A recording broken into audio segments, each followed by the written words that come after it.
Now, here we are again, two of the crotchety old men on the Crotchety Old Men podcast. Hello, and good afternoon, good day, good evening. I won't say good night, but hey, welcome to another episode of the Crotchety Old Men. I'm Gary Smith. My host over here is George Crumley. And as we always start off the day with, what up, though, George? How are you?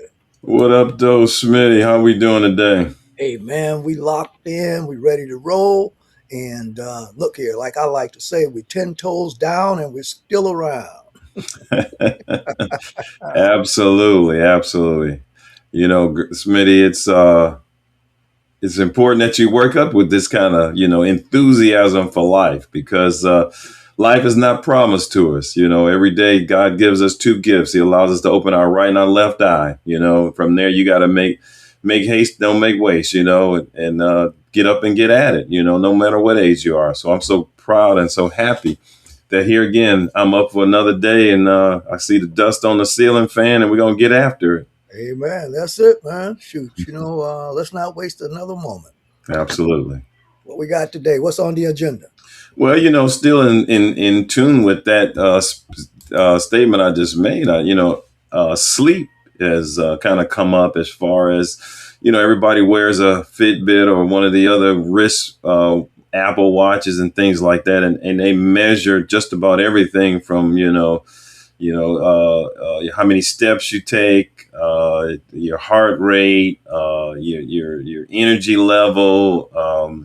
I probably could go on, but it also measures your sleep if you wear that particular device at night. And I was, one of those that did wear my device at night. And, I started thinking about that, Smitty, and it does give you a different outlook because when you get up in the morning, you say, it says I only had 6 hours of sleep. And you say, well, hell, I went to bed at 10 and I got up at 6:30, 7 o'clock. That's more than 6 hours. But then, so now you're worried about, did I get enough sleep? Not if you're refreshed or, how you feel or if you're ready to get after the day. So I thought it'd be interesting to talk about that, what's really required of us, what, there's different measurements for everything, just like blood pressure, heart rate, and things like that. You have these measurements based on age and things of that nature. But, sleep is one of those characteristics. I also thought that's something we could really talk about today. Hey, man, I think that's a great topic because I know I've been in a lot of conversations where people is telling me, man, you really need to get 8 hours of sleep, how important it is, and all this, that, and other. And over the years, got to be frank with you, it's rarely that I do 8 hours of sleep. I can recall back in certainly my earlier days of, the grind, the hustle of real estate, insurance business, and stuff like that. And at night, you probably heard the old adage about burning the midnight oil. All right. And for us, and those like us, we have to be twice as prepared, twice as ready, twice as knowledgeable. And there's only so many hours in the day. Last time I checked, it was only 24. So when do you have enough time to do the study and the strategize and the things of that nature? So kind of naturally, that's going to encroach upon the number of hours of sleep. And so for a long time, I functioned on 4, maybe 5 hours of sleep for years. And as I look back, I can't honestly say that it disrupted anything in my life. I was still productive, still alert. And just for me, and I can only speak for me because I was so active as well. But for me, that 8 hours of sleep thing, that, as I like to say, that dog didn't hunt for me. Now, I know there's other people out there, and probably the vast majority of folks that say, hey, I can't function without that 7 or 8 hours of sleep. And so, not to be too long winded about it, we all have probably seen all types of studies and reports and articles and what have you about 8 hours of sleep is a necessity, less than 8 hours is not good, and all that kind of stuff. So, here we are today. We're going to chop it up and let you, our audience, decide which is best for you because at the end of the day, that's what really matters. Yeah. So yeah, this is from a statistical perspective. The general guide is young adults between the age of 18 and 25 typically need 7 to 9 hours of sleep. My grandson's probably can attest to that because every time I call him, it seems like I just woke him up. I don't care what time. And if you call him early in the morning, he's not gonna answer his phone because he's probably asleep. So I would definitely attest to the fact that between 18 and 25, they do get a lot of sleep. And when he's stayed over here at night, I'm like, gee, I'm up and I'm at him. I'm doing my exercise, and he's just curled up with that pillow and blanket and man will not get up. I was like, wow. Adults between the age of 26 and 64 says typically between 7 and 9 hours. So it doesn't change. And then older does between 65, generally between 7 and 8 hours, which, it says general guide. But, like you say, I mean, when I think back on it, I used to get up at 5:30 every morning uh, to prepare and go to work. And I can't remember any nights where I went to bed before 11:30 because catch the news and then you kind of wind down and you go to bed. So I think if you do the math, that's not 7 hours. Definitely ain't 8 hours. So I guess I'm in that same boat, as far as never really got into that once I started working, on a regular basis. I think I look at it as more as habit. Mhm. What type of habit do you uh, get into as far as sleeping, and how restful are you, you know when you wake up, are you able to wake up and jump out of the bed, or are you wake up and you got to slowly get out of the bed. I don't think I started drinking coffee until I was probably about 55, 56 years old.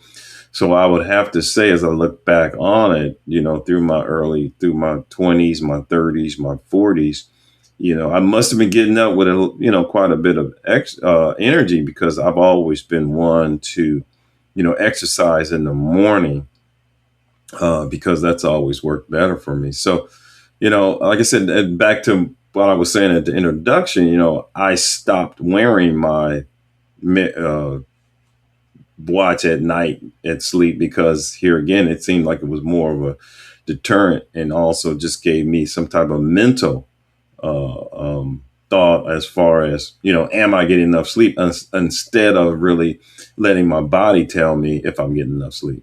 Right. George, I believe quality matters more than the number of hours.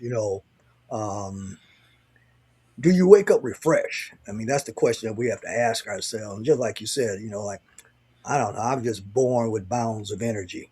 All right. So I jump out of bed. I don't get out of bed. So I'm ready to go. I'm one of those morning people. I don't need any coffee. I don't need anything to get me going. So, of course, I have my daily routine of prayer, meditation, reading, and things of that nature. And so I'm excited about the day. And so it's the quality that matters. And so, in order to get quality sleep, and here's something that you're going to have to change your routine if you fall in this category. A lot of people have TVs in their bedrooms. All right, and so if you got the glare of that light, or you're watching your favorite program or what have you, then I'm not a scientist by no means, but that has an effect upon probably the quality of sleep and how soon if you may go to sleep, or whether you wake up during the night, and all those type of things are disruptors. So for us, like me and my family, the TVs are downstairs or in another room, but there's none in the bedroom. So now when you come in there's only two things you're going to do. One of them is sleep. Okay. Okay. All right, we're gonna keep this 100. All right, all right. I'm stopped right there. There you go. There you go. Both of them are quality. I'm with you on that.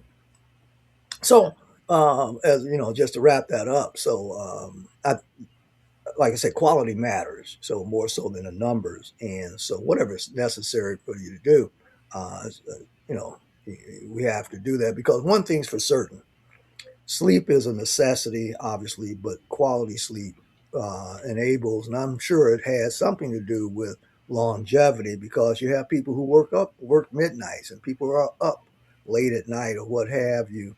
And so if you don't get the proper amount of rest for yourself, all right, because sleep entails a whole lot of other things as well. I mean, your organs and stuff get a chance to to slow down, and the replenishment of your cells and all those things, which are crucial to longevity, I believe. And so you can kind of tell when people are not or haven't got enough rest. That's for doggone sure. Um, Emotionally, they're, some people are grumpy, some people are foggy, they got to have that caffeine or what have you. Again, personally, I can drink a cup of coffee and go to bed, go to sleep. I'm gonna sleep right on through.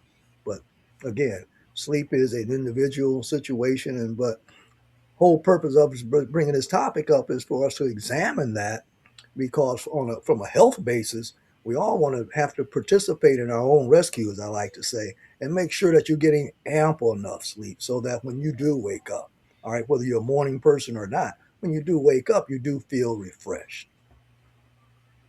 Yeah, Smitty, at our age, I'll be honest with you, I get up during the night, got to go to the bathroom, and I'm sure most men my age are probably doing the same thing.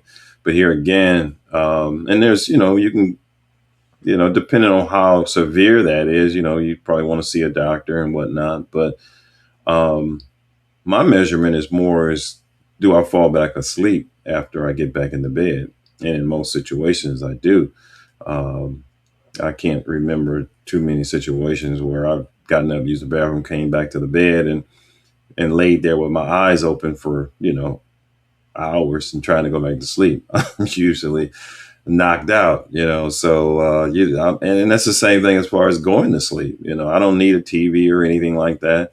I don't need an alarm clock to wake up. If I need to get up at this morning at 6:30, well, yeah, I mean, or I need to get up this morning at 4:30. It doesn't matter. I have that mental clock which will allow me to do that. So, um, yeah, I have to agree with you. But I think that you spend a lot of time worrying about things that you don't really need to. Like you say, is it preventing you from doing the things that you need to do in the day? I mean, if you can get up in the morning and still do your exercise, if that's walking, running, riding, or whatever it is, or if you're slow dragging, then yeah, maybe you do need more sleep. So, that's something you have to examine, body, because, like you said, it's very needed. As they say, as you get older, you need more sleep for your body to replenish. So it's something that you don't want to not take seriously, to make sure that you are getting ample sleep, whatever that number is for you. Yeah, absolutely. I mean, we don't want to have sleep anxiety here, because that can turn into a problem in and of itself. Constantly worrying about you getting enough sleep. Like you said, you start wearing your Fitbit watch or whatever watch to calibrate or whatever your sleep patterns. If so we don't want to get so inundated with the concern about sleep that we lose sleep. Trying to go to sleep. All right, but at the same time, while there's probably no such thing as perfect sleep. I mean, based upon studies and things like that, what's perfect is what's perfect for you as an individual. I think it also probably maybe takes into consideration, let's say, for what your daily routine is. Both of us have having a routine of exercise on a continuous basis, and a lot of people who do that compared to those who may not exercise, I believe that may have some difference. And I haven't read it anywhere. Another, I'm just from the people I know who are active, who does have somewhat of a routine of exercise. Um, Not only do they appear to be healthy, but heck, their sleep patterns are what's conducive to them personally. I believe it adds to some of their longevity in terms of not only just your appearance but your energy is what I'm trying to get to. People who are pretty have sedative personalities or lifestyles tend to sleep more. And I think there was an article I saw that said that too much sleep can somewhat be detrimental to you also. Most people sleep 9, 8, 9, maybe 10 hours if they're sick.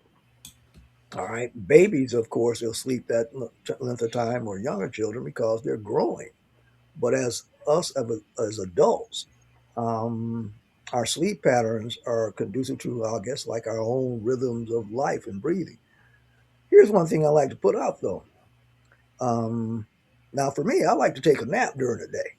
All right. And we used to call them power naps back when, between appointments or between meetings, whether I'm in my car or in my office.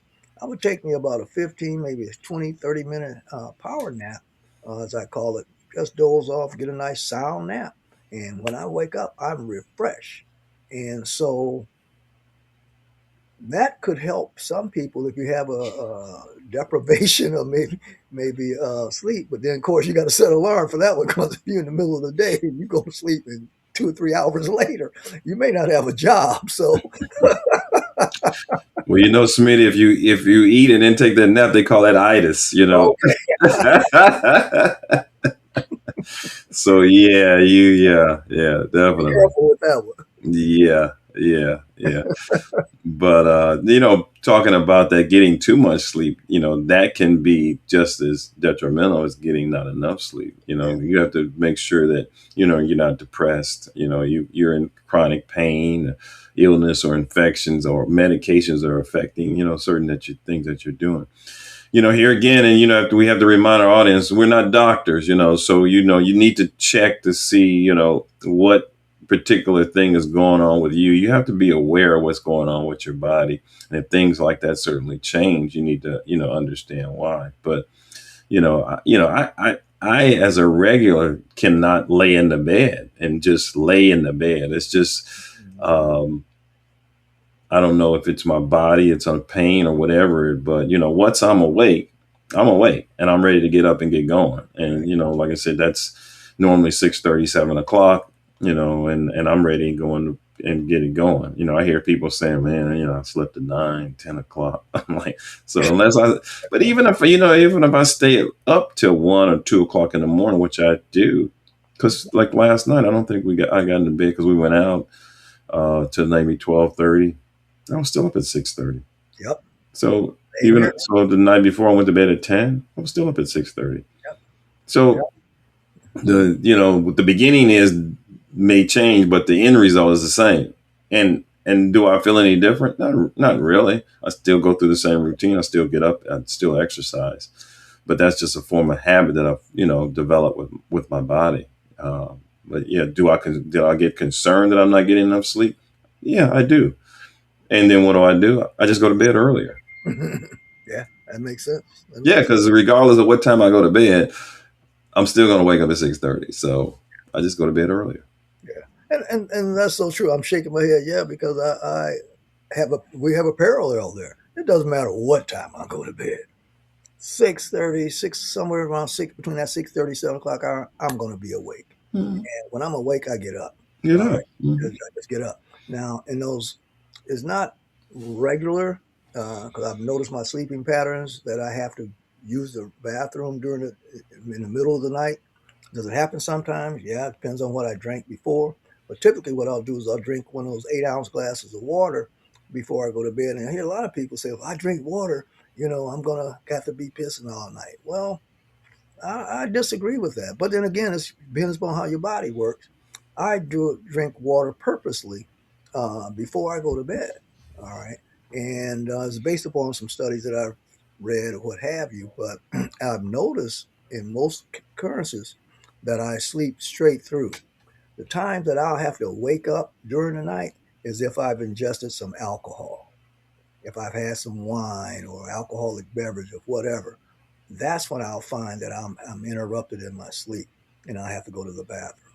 Now, if there's anything else that wakes me up, especially between that 3 and 5 a.m. hour, then for me, okay, I'm not prescribing this for anybody else, but for me, it's a time to pray, not pee or panic.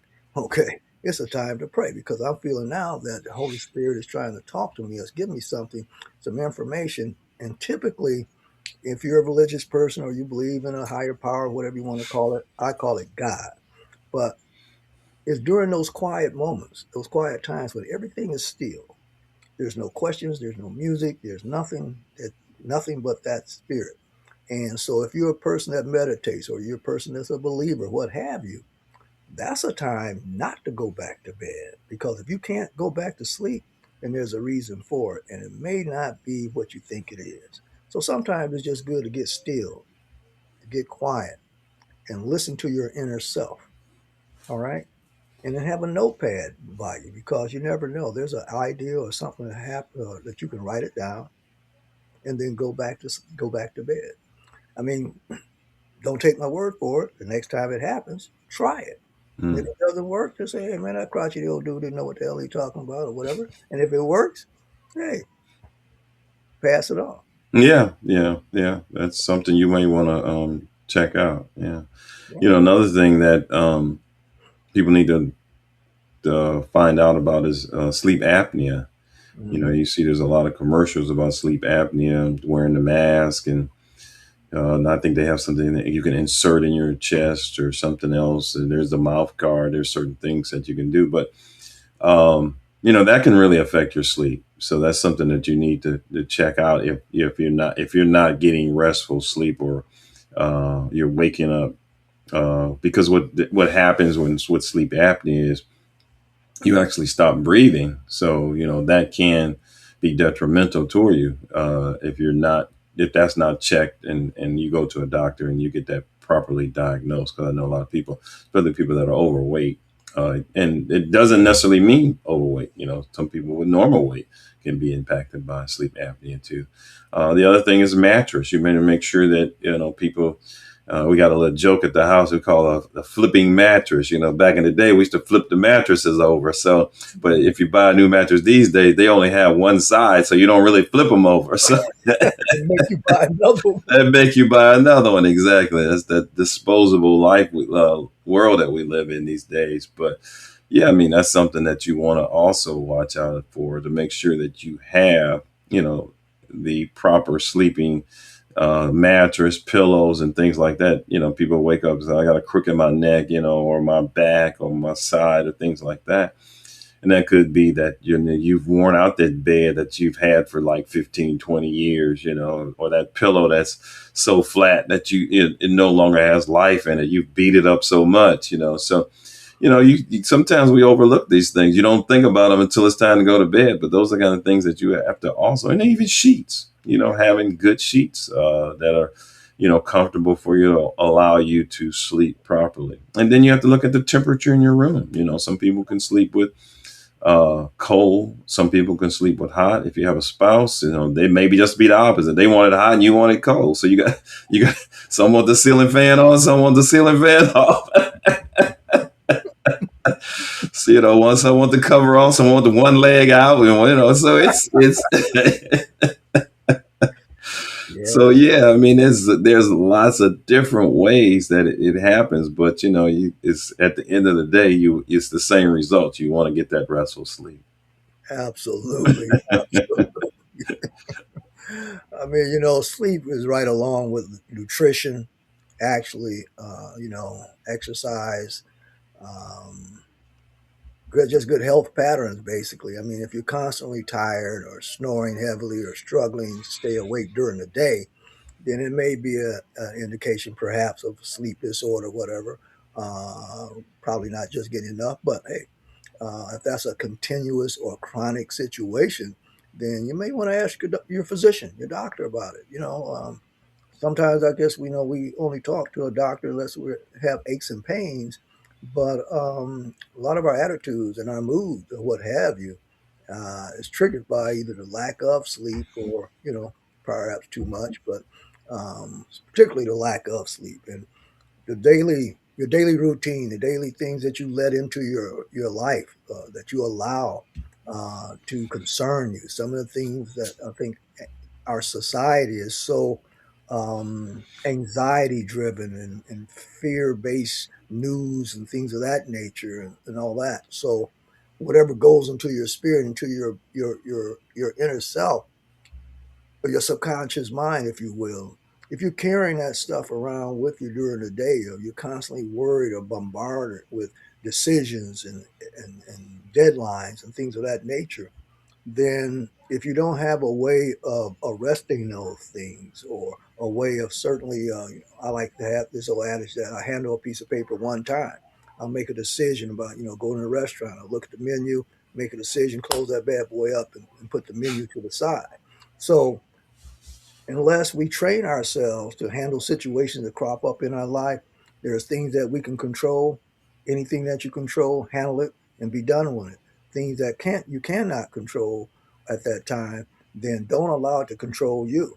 Or what I like to say, I refuse to don't allow things to rent space in your mind all day. Free. You want to do something about it, either make a decision, discard it, or delegate it, but don't take it to bed. And of course, last but not least, for those who have spouses or married, what have you, then don't go to bed angry. Because yeah, nobody's probably going to get any restful sleep. Yeah, I mean, Smitty, and when you start talking about decisions, I mean, that's a part of life that people don't realize. Not to make a decision is to make a decision.